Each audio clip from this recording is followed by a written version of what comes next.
worst since World War II. If you look at the people going, is Russia, Ukraine, I think we'll do that too. We've a lot of reasons for them to do it, and I think they'll be coming to the table pretty soon. But this is the biggest of them all. This is a big one. Although I think India and Pakistan is very big. 2 nuclear nations. I did that based on trade and because of the tariffs. If we didn't have tariffs, you wouldn't have been able to do it. But I said, if you guys are going to fight, I'm putting 100% tariffs on each of you. And they immediately stopped fighting. And that was going to go nuclear. You know, that was back and forth. So I know one thing. I don't know what they're going to do, really. But I know this, that nobody in history has solved 8 wars in a period of 9 months. And I've stopped 8 wars. So that's never happened before. But they'll have to do what they do. Whatever they do is fine. I know this. I didn't do it. I did it because I saved their lives. And that's the thing that bothers me so much about the Ukraine. 7,000 people are dying a week. Young soldiers, almost all soldiers of Ukraine and Russia. So in theory, it doesn't affect us, no, but it's a terrible thing. And we'll get that solved too. But nobody has ever done 8 wars. Nobody's done 8 wars in 30 years, let alone 9 months. Are you going to step up? Are you going to step up the pressure for a Ukraine deal? Yeah, we are stepping up the pressure. We're stepping it up together. We're all stepping it up. NATO's been great. The leader of NATO, as you know, Mark, has been fantastic, I think. And he's a fantastic guy.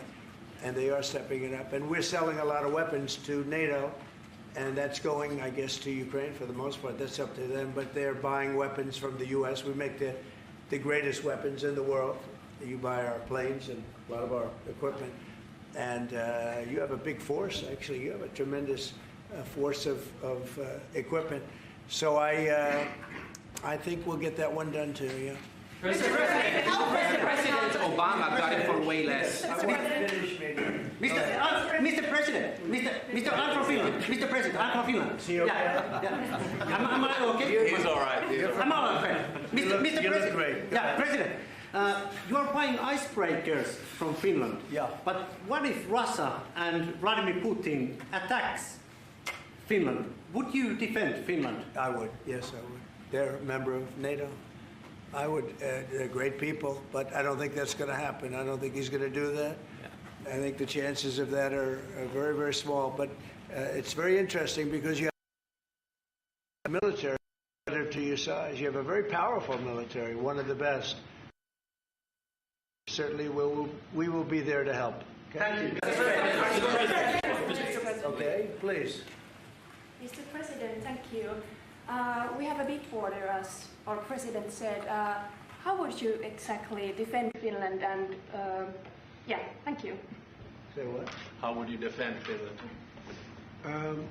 Vigorously. Can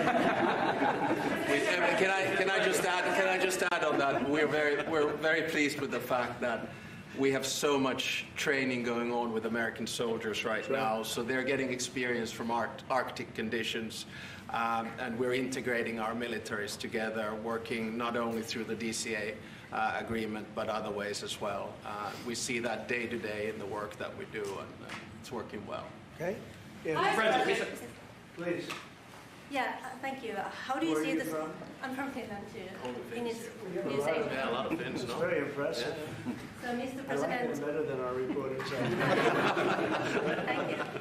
So, how do you see the situation in the Arctic developing? Are there going to be any mutual plans for Finland and U.S. cooperation? We have a lot of relationships together. I mean, mostly buying our military equipment. They buy a lot of it.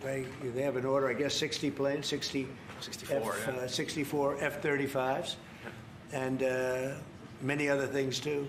It's a big order. Big countries don't order that many planes. You know, it's 10 billion. You have a lot of aircraft, a lot of great military. We make the best military equipment.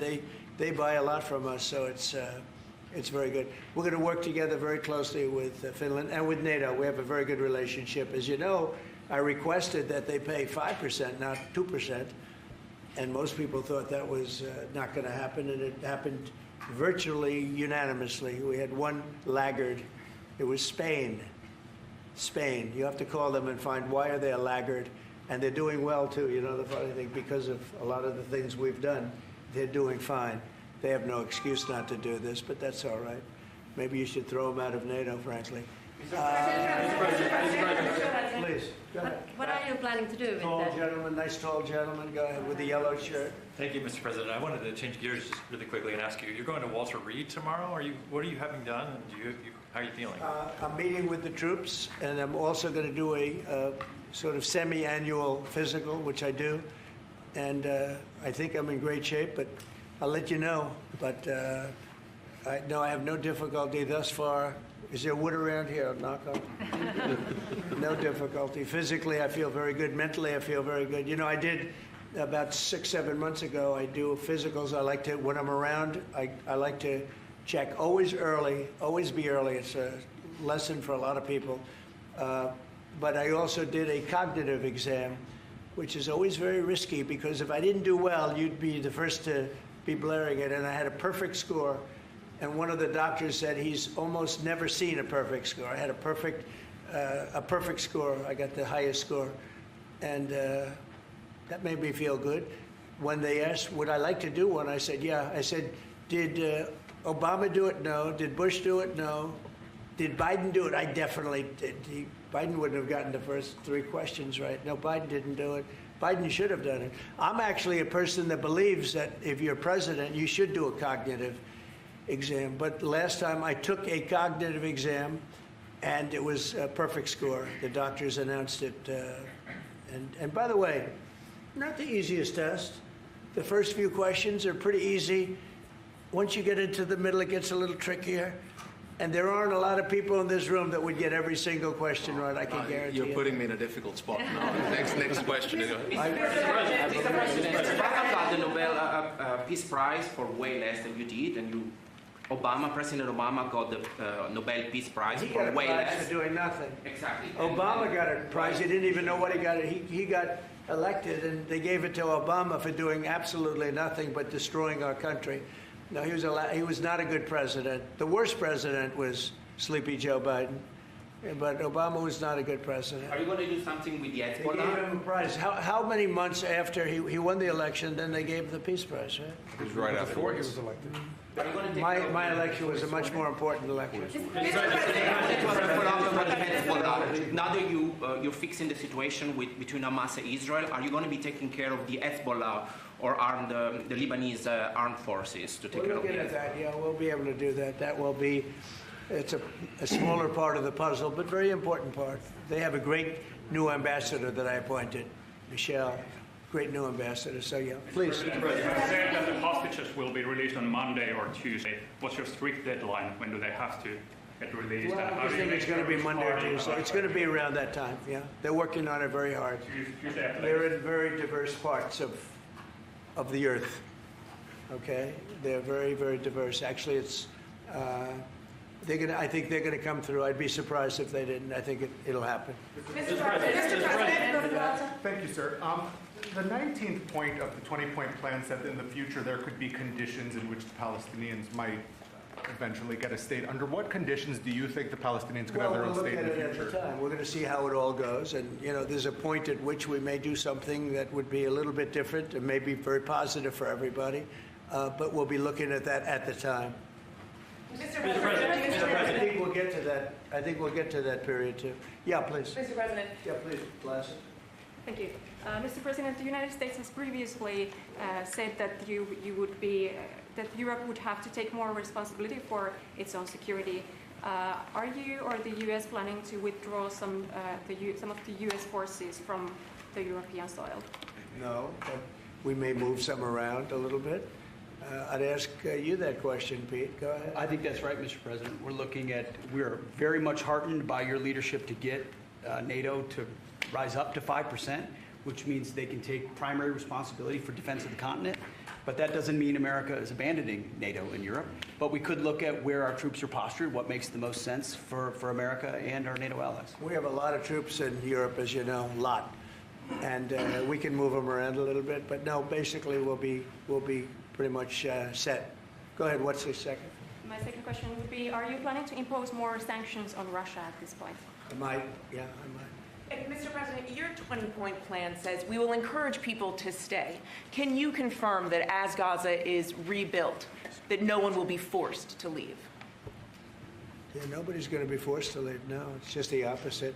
This is a great plan. This is a great peace plan. This is a plan that was supported by everybody. I mean, as I said, they're dancing in the streets of many, many countries right now. It's amazing. I've never seen anything like it. No, we're not looking to do that at all. And Mr. President, how soon do you think that we can see a full withdrawal? Mr. President, can you cut through the politics on the shutdown? We had another failed vote today. Can you speak to our viewers from Orlando to Sacramento? What's your message to some of these families tonight facing missed paychecks, potential layoffs, and missed benefits due to the shutdown? Yeah, I blame the Democrats. They ought to call their local Democrat representative, whether it's a senator or a congressman, and it's their fault. I mean, they admit it, it's their fault. They campaigned on the fact that they'd never shut down the country, but they want to shut it down. And, you know, we have the greatest economy. We're the hottest country in the world right now. I think you'd admit that. The hottest country. We went from a dead country a year ago to the hottest country in the world. So I think they probably don't like that. But we're doing great. I mean, we're doing great. I would say my message is call your local representative, congressman or senator, and tell them to get on the ball. The Democrats have caused this problem. Can I ask one more Congressman Randy please. Fine? Thank you, Mr. President. Where are you from? I'm from Finland. It's so nice. Uh-oh, here we go. Here we go with a killer question. I would like to circle back to the icebreaker deal. So Finland and the U.S. are strengthening their economic partnership through the deal. What other areas of cooperation with Finland do you see as possible at this moment? Good question. We're going to be talking about that in a little while. We're going into the next door room, commonly known as the cabinet room, beautiful room, and we're going to be discussing that. But we'll be doing other things. It's a wonderful country with wonderful people. We've had a long-term relationship, but it's never been as close as it is now. We'll be doing other things. Go ahead. I mean, we've been talking about a lot with the president. I mean, two specific fields where I think Finland has strength. One is quantum and quantum computing, and we know that that is basically what gives food for thought for artificial intelligence. That's very important. The second one is actually networks. And you know that there are two sort of safe and trustworthy Western networks right now. One of them is Nokia. And the other one is Ericsson. And actually 70% of all broadband in the United States is Nokia. So one of the things that we could work on together is creating the 6G space through networks. And we actually, Nokia has 7,000 people working here in the United States and an American CEO. Okay, anybody else? Mr. President. What is the international stabilization force that's going to deploy to Gaza? What is that going to look like? To be determined, really, I think there's going to be a large group of people determining what it will be, and a group of people funding it that are very rich countries are going to be funding it. People want to see this work. It's going to work. It's absolutely going to work. And it starts, it's already started. We've signed, as you know. Everybody's agreed.